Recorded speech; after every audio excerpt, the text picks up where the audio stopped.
Hello again, everyone. It's Chris Syrria. It's Robert Harding. Citizen Sports Weekly. It's September. Wow, this year is just flying by. But you know the best thing about September is, Robert? Football? That's it. It's finally football season. I like Syrria trivia. I love it. I mean, hey, this is the time you're waiting for. I mean, it's the beginning of the season. It still feels like summer, but we've got the games actually count football. You know how you know it's September 2? You pick them on over. Yes, you pick them. Yeah, I'm all signed up, ready to go. Folks. I know. Challenge us. Now, you might remember that I did win a couple of seasons ago, and I told Robert I need to regain my crown. I need to take it back.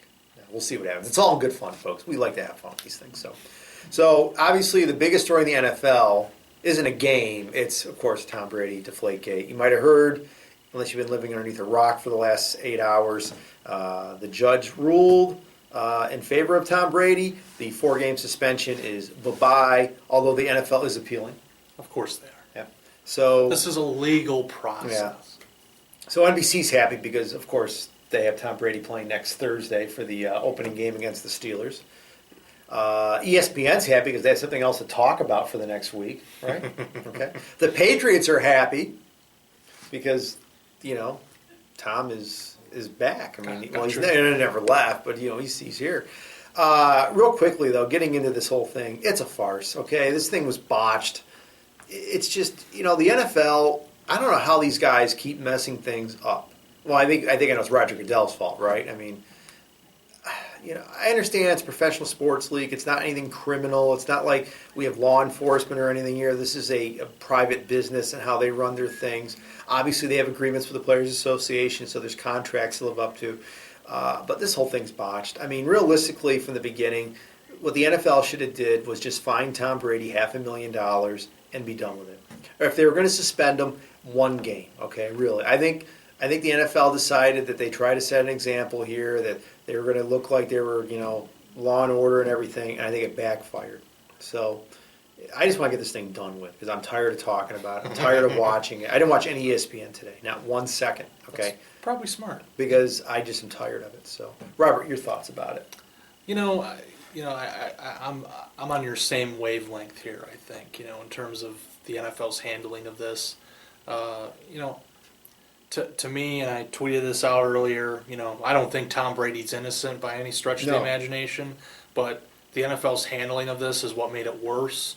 They took away from the real problem here, which is Tom Brady and the Patriots and what they were doing, or allegedly doing, if you want to put it that way.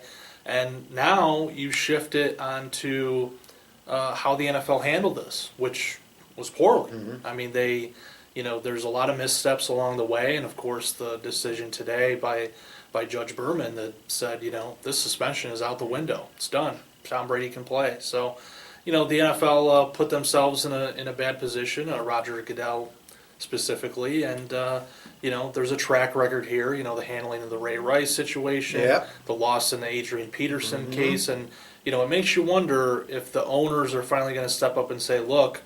And the players too, I'm sure will get on this bandwagon that, the NFL needs some sort of independent authority outside of Goodell to handle disciplinary matters. The NHL has something similar. Brendan Shanahan was in this role as player safety. Right. It kind of different, but same idea of taking it outside of the commissioner's office and putting it with a different executive. I think the NFL needs to do the same because.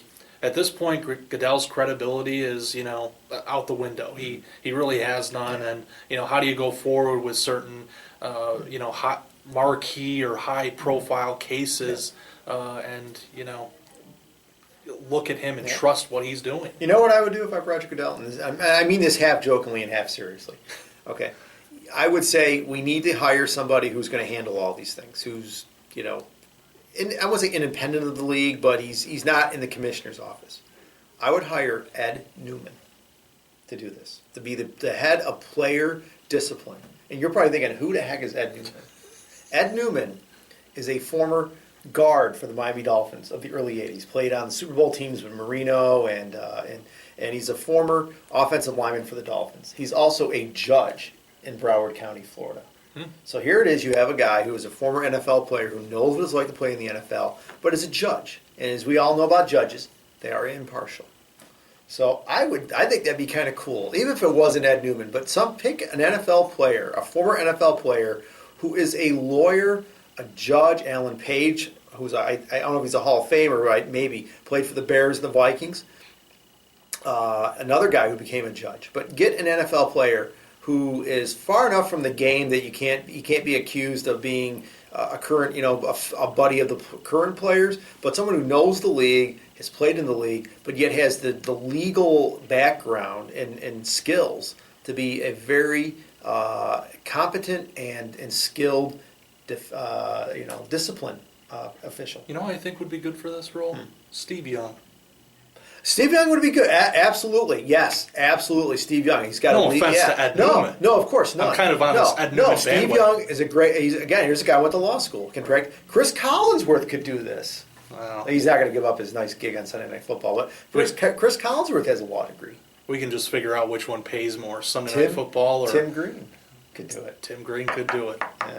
Maybe not. Probably not. So, anyways, I guess we're done. Have we taken the air out of Deflategate, maybe? For now, I mean, there's an appeal process, right. So who knows where this could go. Syracuse football next, unless you need anything else about the Patriots and the NFL and everything. No, I do want to get back to an NFL thing later. All right, go ahead. Let's do it. Dealing with the Bills and Fred Jackson. We can talk about Syracuse Well, football. we're going to talk about Syracuse football right now. Their first game is tomorrow night, ESPN 3, which is online only, folks. So if you are able to stream, you're able to watch this game if you have a ESPN subscription. And they're playing the Rhode Island Rams.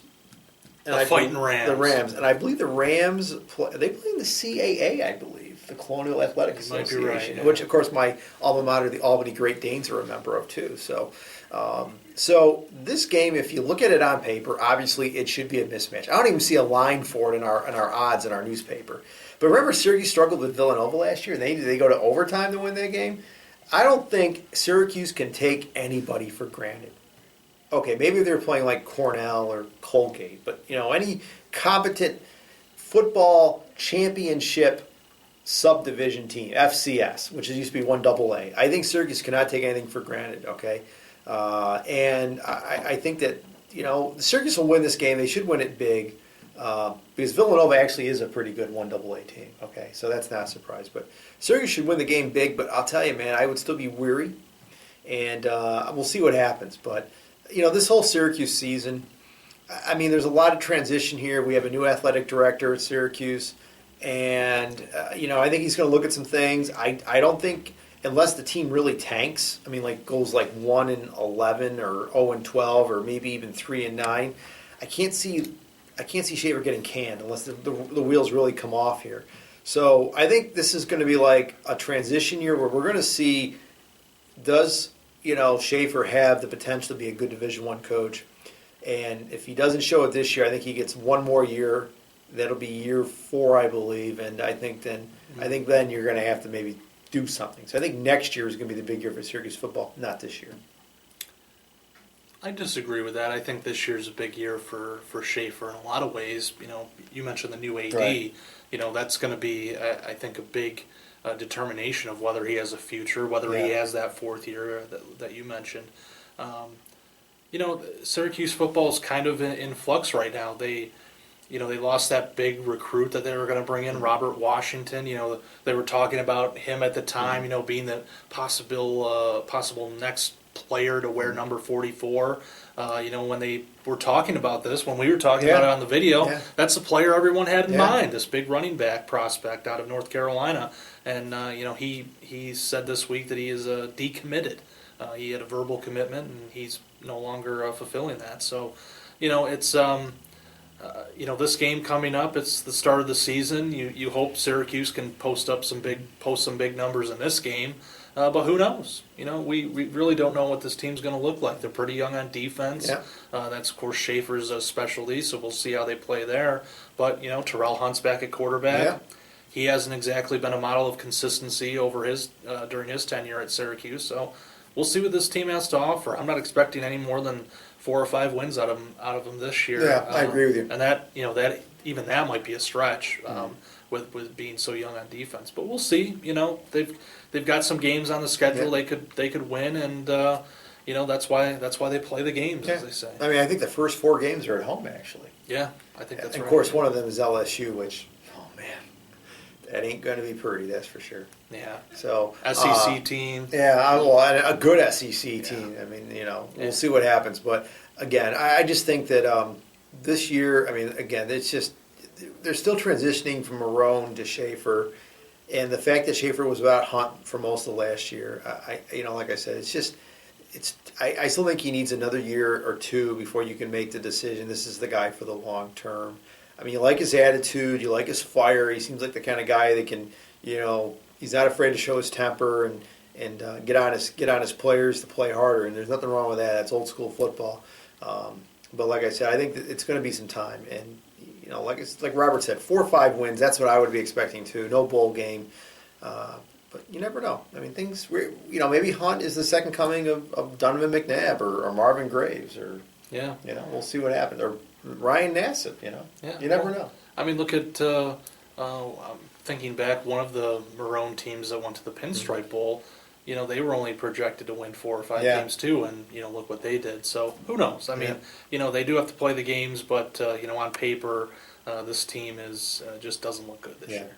Let's talk about Fred Jackson, right? Yeah. Go ahead. Yeah, this is we were talking earlier about the NFL and how how they handled the Brady case and how they bungled it. Right. The Bills really, when you step back and look, I thought that from a personnel standpoint, the Bills can live without Fred Jackson.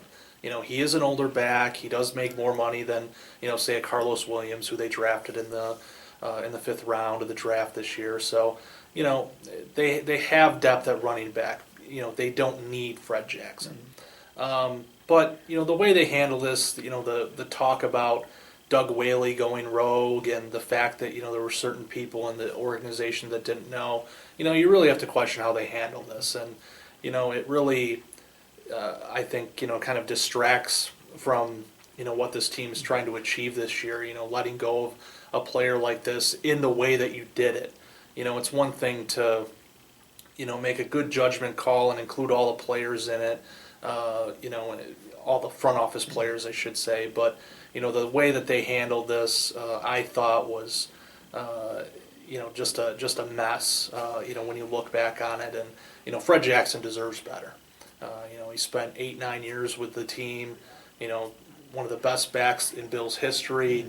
He deserved better treatment than this guy going rogue. As it's been described in the media, and it's just unfortunate that it had to play out that way for Fred Jackson, and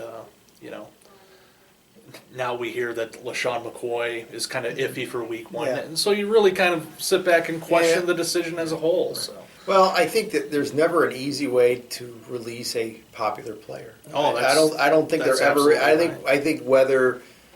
Again, I mean, maybe people weren't expecting it on this level of the cuts, but they were probably expecting it on Saturday when the final cuts were made. Maybe that's when it was more expected. It would have been like, okay, yeah, not surprised. But the fact that it came in the first round of cuts. But in a weird way, I think the Bills did Fred Jackson a favor because since they cut him so early, he has a better chance to catch along with the team for next season. Of course, there's been talk he's been in Seattle negotiating with the Seahawks. So I think in a weird way that they did him a favor. If you're going to cut somebody, cut him early. It gives them more time to find a new team.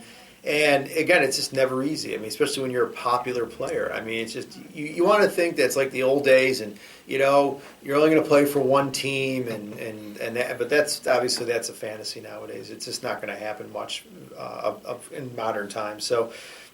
It's sad for Fred Jackson. It's sad for Bills fans that they lost one of their favorites. But I mean, that's the business that is the NFL.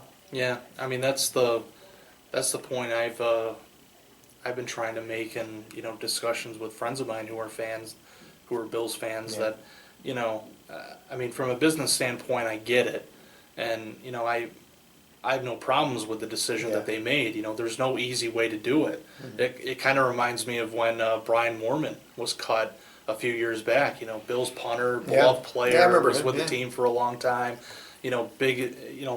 Was certainly involved in the community. Similar to Fred Jackson, really, in stature. And, the Bills cut him for a rookie, I believe he was at the time. And, there was outrage by the fans. Certainly not as much as, Fred Jackson. People got upset to the point they launched a petition for crying out loud. But, in Buffalo, when you haven't been in the playoffs in so long, these things tend to get magnified. And, when he was released, immediately, there was a reaction from a lot of people that this was wrong. They should keep him for as long as as long as he can play.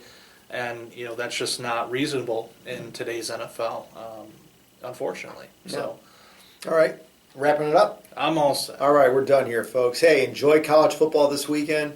And I guess we'll see you next week. And again, if you like the video, share the link. We'll see you next week. Enjoy.